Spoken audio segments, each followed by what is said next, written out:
Hello and welcome to today's episode of Health University, where I have the good fortune of meeting and interviewing Risa Grew. And Risa is a functional nutritionist and certified autoimmune coach. I'm very interested in that in private practice in Newport Beach, California. I'm just up the road a piece in San Francisco Bay Area. Risa has always been passionate about nutrition and good health and was so concerned about the purity of her food that she made her own children's baby food from scratch. Today, she's passionate about cooking and creating healthy, nutritious food. She works with issues as a coach like diabetes, autoimmune disease, cancer, digestion, thyroid, and hormone imbalances. Risa firmly believes that the body can heal itself. I'll second that emotion with whole foods that we obtain from the earth and sees living proof of that in her office each day. 2022 book, Food Frame, Diet is a Four-Letter Word, is a comprehensive guide to using functional nutrition guidelines, and I need to turn the page, to help readers identify root causes of health issues and eat according to their health status to begin their healing process. You can learn more about Risa through her website, which will be in the show notes below, and you'll be able to access her courses, her book. And by the way, I love the butternut squash recipe because she's also got recipes available.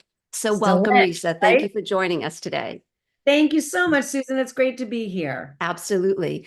And so did I miss anything in the intro that you would want to? I don't think so. Okay, great. Okay, right? great. So we're just going to dive right in because in the world of fertility, and I refer to it not as infertility, I call it subfertility because oftentimes there is not a truly infertile issue going on, but it is often a metabolic process, an autoimmune process, something physiological, and then sometimes emotional that will lead to physiological or hormonal that is at play. And once we can identify, address, and heal that, then the body brilliantly, as you had said in your bio, heals itself. So shall we hop right in? Let's do it. Okay, I know that you are a specialist in thyroid health, so we're going to put a little bit of a pin in that and make sure we highlight that. And I want to know what you want to share with us about thyroid health, autoimmunity, and the fertility connection. I'll start with a little bit of my background so people can understand that I've been in that same camp. When I got married, we got pregnant immediately. Like 10 minutes, we were pregnant, right? It was like no effort, done, easy pregnancy, easy delivery, everything was beautiful. So we're like a couple of years later, let's try again. We tried and we tried and we tried and we tried. And occasionally I would get pregnant, but it would never last more than a week or so. And I would lose, I had a couple of miscarriages. I'm sorry. And then the frustration I really get, it's something like I've never experienced ever before. So I totally get that. And I finally succumbed to going to a fertility specialist. And we waited on the wait list and we get in and we finally go see this guy. And at the time, this many years ago, at the time he did a blood lab.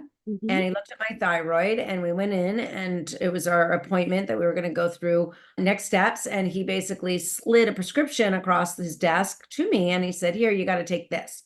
And I said, for what? And he said, your thyroid is basically an underachiever, right? It's not really, it's not, you have a hypothyroid. And I said, oh, how long do I take it for? And he said, every day. I said, for how long do I take this for? And he goes, oh, the rest of your life. And that's really where my interest in nutrition my whole life as a child, because everybody in my house was on a diet trying to lose 5-10 pounds. It intersected with this question of why is my thyroid not working? And why is this doctor not even concerned and asking why is my thyroid working? And why am I taking a synthetic drug to replicate a hormone that my body should be making on its own? That's what my body was born to make, right? Yep. And so that question wasn't being asked at all. So I went and started doing research, and this is a very long time ago. There was barely anything on the internet. And I did just tons and tons of research, and I realized that one of the things that we need for fertility is MTHFR. It's a gene mutation, and that it affects fertility. And so I went and tested myself, and lo and behold, I had MTHFR, right? And I had a allele that really affects fertility, that B9 or folate. And so I started taking a B vitamin, a complex B in methylated cobalamin form, so my body can absorb it. And next thing, I got pregnant. I did acupuncture as well, but I'm pretty sure the B vitamin was really helpful. And I did it naturally. I didn't have anything, no IVF or anything like that. Mhm. I did a couple of inseminations. I really did not like the whole manipulating my body and hormone changes. Mhm. I just didn't like any of that. Mhm. And so I was thrilled that I had this pregnancy. And of course, I had a very healthy pregnancy and delivery, and everything is all good. Beautiful. So that really started me on my journey of why are we not asking why, and why are things breaking down? Mhm. Then shortly after I had my son, my second child, it was a while after, and I went to an integrative doctor to just check on labs. I was very tired, and I just was feeling a little off. And that's when they told me that I had Hashimoto's. And I'm like, Right. what? Put the brakes on the car. Here's my thyroid. We're going in the wrong direction. So that's when I really did a deep dive. And in my book, Food Frame, I have a whole chart of root causes Mhm. of disease. And these are Mhm. things that doctors don't really talk to you about, let alone they don't even barely tell you it's an autoimmune disease.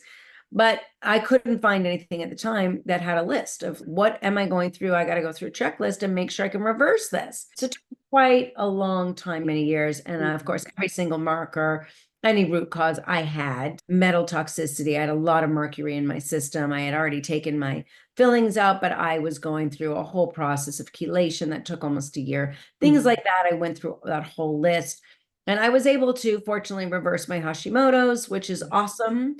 Beautiful. And most importantly, with autoimmunity, when you have what I call a fire in the basement, right? Because when we have an autoimmune disease, we're having an antibody production that's pretty rampant. And Mhm. those antibodies are eventually going to find a place to park, right? It's going to Right. find a gland, a tissue, an organ, a cell in which to park itself. Right. So I was trying to avoid getting any further autoimmune diseases, and I knew Right. I needed to put the fire out in the basement. So that's Mhm. what I did, and that's what I do for everybody I work with. That's beautiful.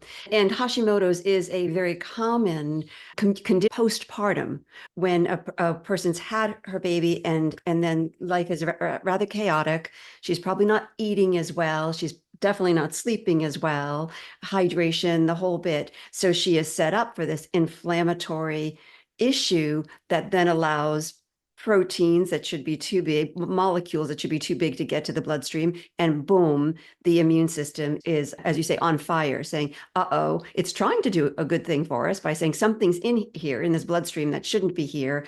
The protein looks a little bit like thyroid tissue, so we'll flag thyroid tissue or the enzyme that helps convert and make thyroid available, or gut tissue or joint tissue for rheumatoid, so on and so forth.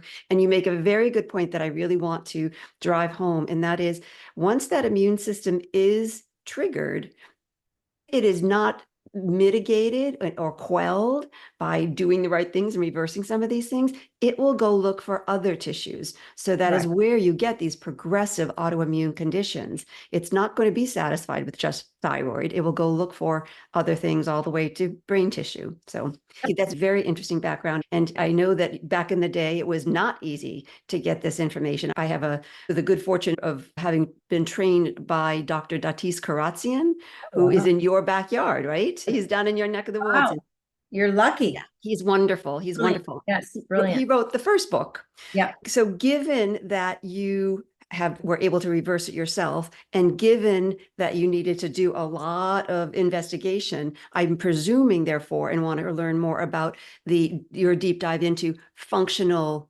nutrition and functional nutrition coaching. Can you tell us more about how that progressed? Yeah. So I started my practice years ago, a couple decades ago, and I had the same philosophy. Like everybody needs to have an anti-inflammatory diet because we know that inflammation is the driver of disease. Mhm. So I put everybody on a blanket eating lifestyle, and then I would test everybody for food allergies. Mhm. Some people would come back with so many food allergies. I was afraid to even review the test with them. Mm. Sit back and go, you can have water. Water. You So you can have anyway, broccoli. just that. I realized that it wasn't really the allergies that we were not born with, right? This was the side effect of, as you referred to, the leaky gut, when those Mhm. proteins are coming in and causing that antibody production. Mhm. Basically, that antibody production is inflammation, right? So you go to the doctor, they'll give you a squirt gun if you're lucky, and I'm going to give you a fire hose, right? We got to get that fire out. So Mhm. I realized that if we need to put that fire out, and leaky gut is a big factor in autoimmunity. A third of it is also genetics, and The And then NTHFR gene mutation. D Mhm, vitamin deficiency, virus, mhm, bacterial infections, a mhm, change, as you referred to, a change in hormones. So if it doesn't mhm. happen to you, if you slide through the pregnancy years, then it can happen to you in menopause. So we're not out of the woods until we settle our hormones. Lucky us women. And when I started my practice and I realized that this is like really working for some and not really working for everyone, I got exposed to functional medicine and I started reading books, and then I went to a million seminars for weekends, 4 days, and I would just study blood chemistry and I would Mhm. root causes, and I really dove in because I was fascinated, just Yes. personally and professionally, and to watch people heal in my office, not just some people, but everybody, was Mhm. just amazing. And that's when I developed my methodology food frame, because I realized everybody shouldn't be eating the exact same way. Mhm. We have different microbiomes, we have different genetics, all that stuff, right? So Mhm. I realized after several years that we should all be eating according to our current health status. So immunity, you should be eating one way, but when you are able to reverse that, or you're off an AIP protocol, then you are going to transfer to something else. But Mhm. maybe we eating not paleo, but Like keto? thank you. I don't know why that slipped my mind, but if somebody's eating keto, I wouldn't recommend that for somebody who basically doesn't have a gallbladder, or if I'm looking at their labs, their GGT is high or their steatocrit is high, so they have fat malabsorption essentially. That Mhm. wouldn't be something I would recommend for those people. So I don't think that one eating lifestyle fits for everybody. Or one eating lifestyle, as I just heard you say, fits for everybody all the time. It is, Exactly. we are homeostatic. We are always moving around and shifting a bit with our exposure to environmental toxins or so forth, with our hormonal changes that occur naturally and healthfully, Right. but they can go sideways if we're not attending to them. And yes, a lot of times what we see as food allergies, I find, is simply evidence of the leaky gut, because you're allergic to the very things you've been eating to, because those molecules are what's crossed the gut Very. associated lymphoid tissue barrier. And so, yes, I think that's brilliant. So how does one identify, or can one identify on her, I'll use the pronoun her own, which food frame she should be working within? Or is this a functional medicine intake that helps identify that? No, I created a quiz. It's 12 Mhm. questions, so it's really helpful for you to identify which food frame you are. Great. And I really highlight the 6 major food frames that I usually focus on. Mhm. Occasionally, I'll do a low histamine, which is not part of the 6, or I'll do some different eating lifestyles for temporary, but those are really rare and they're very specific. So Mhm. the 6 that basically I highlight are paleo and keto, AIP, that's autoimmune protocol, low lectin, low FODMAP, and Mhm. vegetarian. And I'm not a Mhm. huge proponent of vegetarian for everybody, or vegan, but I know a lot of people have cultural or religious beliefs, and so I address that as well. Being a Chinese medicine doctor, I fall in a bit of the same category. I will respect the culture or the spiritual proclivity if that is what is make a requirement. But if I can otherwise suggest during fertility timeframe that this person eat healthful flesh proteins, then she's going to get a lot more bang for her buck. Exactly. Yeah. I have a question here about how does one know that one has reversed? You said you reversed your Hashimoto's. Obviously, the antibody labs come down lower to non-existent. But what else might one look at or for to see, am I reversing my autoimmune condition? It's really looking at the antibodies, as you said, because that's basically telling you that you have this army, as you referred to earlier. That's our Mhm. defense mechanism. When they detect that there's a foreign invader, your antibody production is going to go up, and we're going to start to attack what we appears to be a foreign invader. And Mhm. so when you're not making an army anymore, we're Mhm. not really in the state of alarm, so we really don't need antibody production. So that's usually what I use. I always look for, I'm always trying to balance out or regulate all of our hormone systems, our endocrine system, but all of that, because it really matters. But when thyroid and blood sugar is really Mhm. important, cortisol, sex hormones, all those things. So Mhm. I look for antibody to become undetectable. Gotcha. And what I also find, and I'm sure you would say, of course, Susan, is that you see things like hoops improving. Yes. sleep improving, Oh, food improving, perhaps skin health issues, because those are our organs of detoxification, right? And elimination. Our large intestine, our skin, and our brain will also show signs of that inflammation with restless sleep and so forth, or anxiety disorder, that kind of thing. Ex- Yeah. Yeah. So Yeah. the symptoms are weight loss. I know Mhm. I always say weight loss is a side effect of wellness, but really, if there's a fire in the basement, it's going to be hard for you to lose weight. If we can Mhm. get that fire out, then it will be really effortlessly if you're Right. eating correctly and we've got everything balanced. Weight loss is a lovely side effect. As you said, brain fog and skin and regulation, bowel regulation and sleep and Mhm. mood and patience and energy and no joint pain. Mhm. Wants to live. I cannot believe how people live with so much pain. Yeah. Those things should be gone by the wayside for sure. Yeah. Excellent. Most common misconceptions about how someone gets an autoimmune disease. We just talked about postpartum is a vignette in time when it's not to be expected, but to be on the lookout for. Are there other times in life that you would say this would be a time to just slow down, take a look, or even call you? Yeah, so hormone shift in hormones for Mhm. sure. A shift in stress. So if there Mhm. is a very traumatic event that happens, whether it's a death or a divorce or a fire or something very traumatic, it could be a Mhm. work thing, something in chronic stress that can definitely ignite an autoimmune disease. Mhm. And too much alcohol, too much Mhm. sugar. A Mhm. very bad standard American diet could absolutely do it. Lots of processed foods. Not enough sleep can do Mhm. it. And Right. those are pretty much lifestyle events. Stress is a big one. We all talk about stress, Right. but we work chronically around the clock, right? We don't really take a lot of time to unplug, take off our shoes and get into the sand or get into a grass or something like that where we just unplug and we become one with nature. Mhm. I've done a lot of meditation in my life, but I'm not a big meditation person, even though it Mhm. has so many great benefits to it. It's just not really for me. But some kind of a quiet time, whether it's yoga or it's just sitting in quiet or listening to classical music or just something that you are not stimulated. Right. Epsom Right. salt baths I always recommend for people because it helps naturally balance out cortisol. So Mhm. those are things that I think we need to stop the train. Mhm. Your genetics load the gun, and your Mhm. lifestyle and your environment pull the trigger. Right. Right. That's really what you're wanting to. If you have the genetics for it, that's the way it is. But it Mhm. doesn't mean it has to be your destiny. You have to Exactly. work on your lifestyle and your environment. And that means environmental toxins, but it also means what kind of life do you live, right? Are we exercising? Are we over exercising? How much happiness do we have? How much laughing do we do? What Right. our social interactions. We're very busy, we're very interactive in our day to day, but we don't often stop to just be quiet, perhaps, or on the quieter side with those who really know us and love us. And when we do that, we can really feel the temperature go down a little bit and we're able to settle down. And then sometimes we're also able to feel in that moment, whew, I'm tired. Because Exactly. yeah, we've been tired, we've been overstimulated, blue lighting ourselves in Zombie land is what I often call the Zoom now. We're becoming zoomies. Exactly. I like And yeah, and so we open our eyes and open our phone and don't spend these just little moments. So it's a matter of, I think, just plugging in as best you can, because we certainly don't want to create stress for any listeners around I'm not doing the things. Just take a minute before you turn on your phone. Whatever is there from the moment you open your eyes to the moment you actually do turn on your phone will wait for you.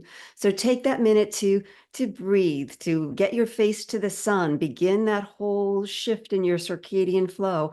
Also on the reverse, right? When it starts to get dim your internal light switches. Put on your blue blockers if you need to still be on the computer or watching a smart TV. And then really try to, and I'm sure you tell this to your patients as well, be off all electronics at least 30 minutes before it's bedtime, and try to have all electronics out of the sleeping quarters. If you can't, and not everyone can, and I respect that, at least put it on airplane mode and try yes, to for keep it sure. as far away from your head as possible. Would you agree to all of that? Oh, for sure. That's what I do. Anything that I missed? No, I think you got it all. Okay. Okay. So we talked diet, and of course, and you've got the book and the cookbook and the recipes on your website. What would you say? Could you give listeners like just 10 top tips in terms of foods that they would want to introduce and then get rid of in order to improve their thyroid health?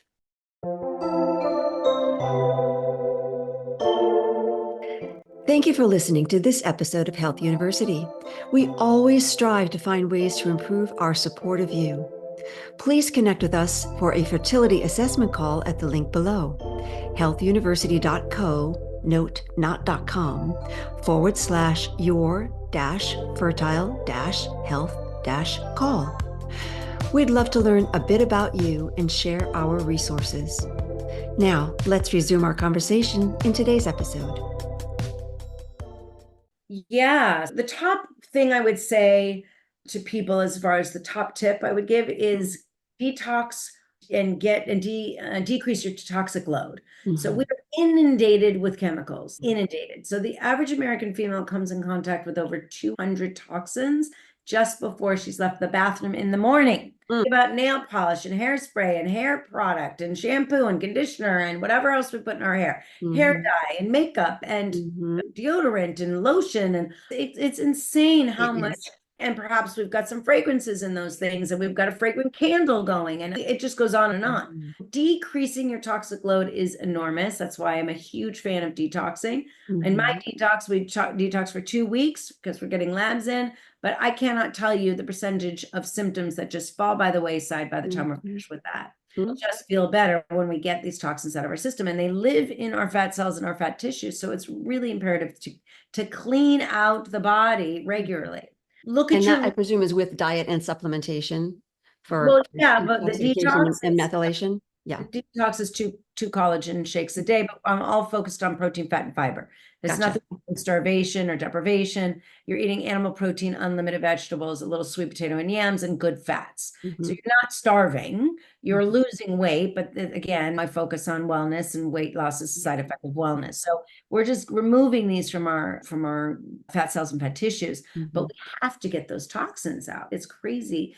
It's things that we're breathing, things that we're eating. It's things that we're putting on our skin. We don't realize how many toxins we're really actually getting.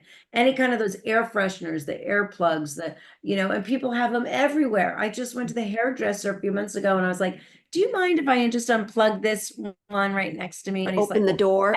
Yeah. He goes, why? And I was telling him, and he goes, oh, he threw them all out. He goes, I'm so grateful. The next time I went there, he said, I got him out of my house. I got him out of the salon. Like, you don't have enough chemicals in the salon, right? Exactly. So be very cautious of that. And the second thing I would say is decrease, if not get the sugar out. Sugar is the devil. It really doesn't, we don't glean any nutrition from sugar. It is just it's what I call a food for sport. I talk about food for survival and food for sport. That is a food for sport. Not to say we can't ever have any food for sport, but sugar really is very addictive. So once you open that door, you're just going to keep going down. And so sugar, and just read labels. That would be the third piece of advice, is read labels. Or don't have anything that has a label. Or anything. I say to people all the time, just eat food that doesn't even have a nutritional panel. That's right. That's right. Yeah. So I say, if you could pick it from the tree, pull it from the ground, or slaughter the animal, or get the fish, or take the egg out from under the chicken's bottom, that's food. Everything else is not. Exactly. It's factory food and it's fake food. But I would say whatever's crawling on the ground and spreading from the earth, go for it. Yeah. Yeah. So anyways, read labels. You said 2 weeks for detox. So tell me, and that's because that's 2 weeks until the labs come in, but I'm presuming the detox probably goes further than the 14-day period? It's a 14-day detox. Now, there are occasions where people have really high fatty liver or very congested liver that I'm going to suggest they do 2 rounds. Now, a lot of people come to me, and day 12 or so, they're calling me going, I don't want to get off of this. I feel so good on this. I do not want to get off. And it's really easy because it's not complicated. You have 2 shakes for 2 meals. If you want to eat more, you can eat more. So you're having 1 meal, or you can have a snack too. But if you're hungry, you can have 2 meals and 2 shakes. So every body is different, but it's easy and it's delicious, and people get their taste buds back and they feel amazing. It's amazing how much people feel, right? I've worked with so many people. I can tell you a million stories of how you just decrease that inflammation, or you start the process in 2 weeks. You're seeing unbelievably noticeable. It's wonderful. Yeah. And I know that for my listening audience here, these are people who want to become pregnant. And my response to that is, you don't just want to become pregnant, you want to have a healthy baby. Right. And so it is important to do the detox first, because otherwise you're just at this chronic deficit. And you cannot do a detox. Let me put it this way. I don't advise that you do a detox during pregnancy. You don't want to be No, releasing no. toxins into the bloodstream Yeah, when it can cross the placenta. So right. get it done now. And if truly, if I typically say 21 days is my magic number, which is why I was asking the question for that liver turnover. But Yeah. you're right. I mean, 14 days is 2/3 of the way there, and you're going to get better and feel better. And Susan, let me clarify that because my old detox used to be 21 days, but this Hmm. is 14 days because it's basically where to bounce from. So Hmm. after this, you're still going to be eating exactly the same. Right. It may not be giving you liver amino acids and antioxidants to help clean out that liver, but you're still going to be cleaning out the liver because you're eating really good foods. Exactly. So it's just a springboard of where we're starting from for eating, and it Gotcha. gives you good structure and it gives you really good food, but everybody's different. So I'm gonna make different exceptions for different people. Right.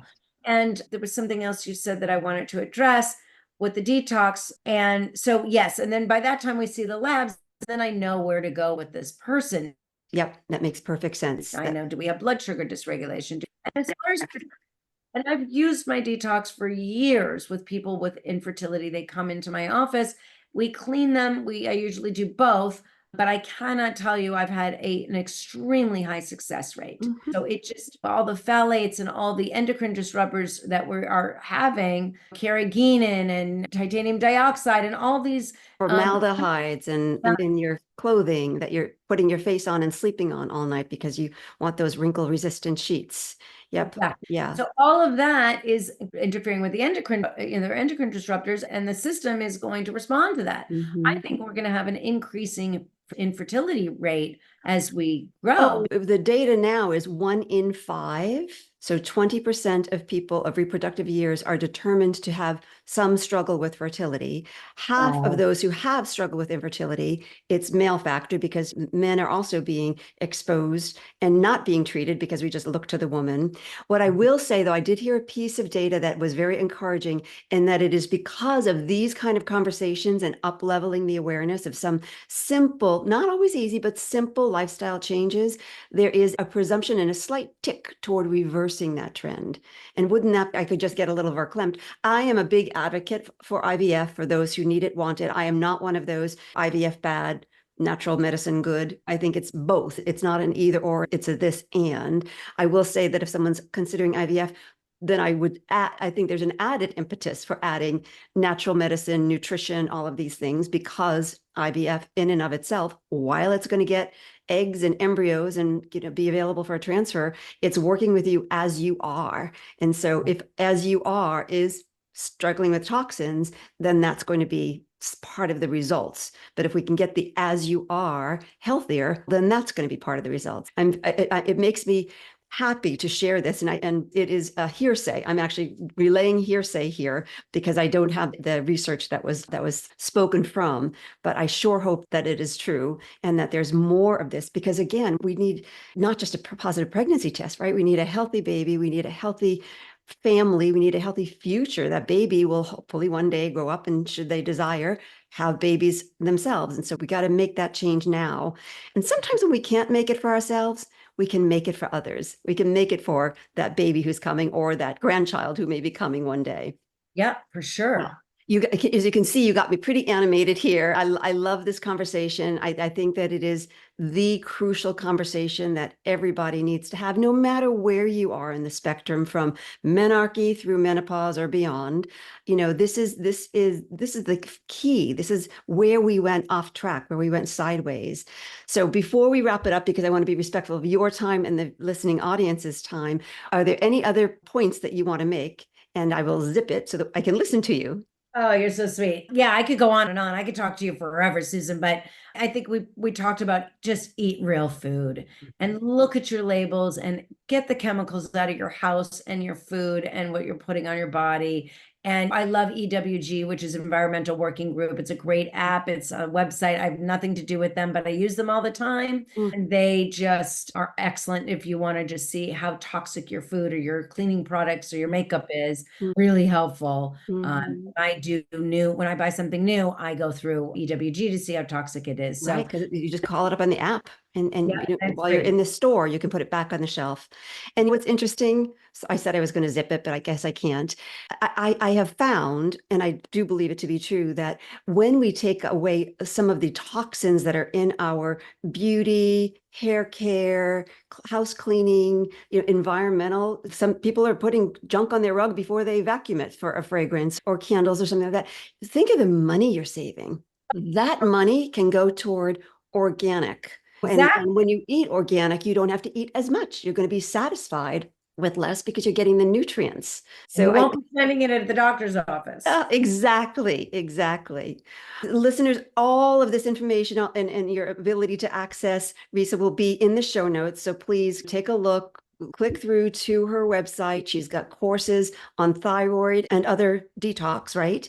And then Yeah. she's got her book and she's got a quiz. So I think you'll be well served to just take a little test of your own health, your own toxicity, and start making that reversal. So thank you once again for coming on board and having the conversation with me and with us. And I look forward to maybe having you back at another time so we can keep talking. Yeah, I would love to. Thank you so Great. much for having me. My pleasure. My pleasure. And Health University audience, we always wrap up every session by saying class dismissed.